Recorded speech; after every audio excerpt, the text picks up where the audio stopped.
నిమిషం ఈ దీక్షలకు సంబంధించి ఈ నెల రేపు 5వ తారీఖున జరగబోయే దీక్ష మండల కేంద్రాలలో ప్రతి మండల కేంద్రంలో జరుగుతుంది.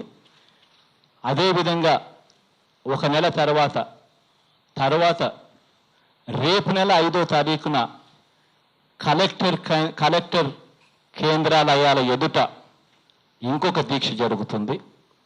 దాని తర్వాత మళ్ళీ జనవరి నెల మళ్ళీ 6వ తారీఖు 7వ తారీఖు ప్రాంతం 7వ తారీఖు 8వ తారీఖు ప్రాంతంలో 7వ తారీఖు 8వ తారీఖు కన్నా 6 7 జనవరి 6వ తారీఖు 7వ తారీఖులో మళ్ళీ 2 రోజుల పాటు నేనే నిరాహార దీక్ష కూడా కూర్చుంటా గోదావరి జిల్లాలలో. ఈ రకంగా 3 నెలల్లో చంద్రబాబు నాయుడు గారిని గట్టిగా నిలదీసే కార్యక్రమం ఈ 3 నెలల్లో ఈ కార్యక్రమాన్ని రాష్ట్ర వ్యాప్తంగా కూడా చేసే కార్యక్రమం చేస్తూ ఉన్నాం.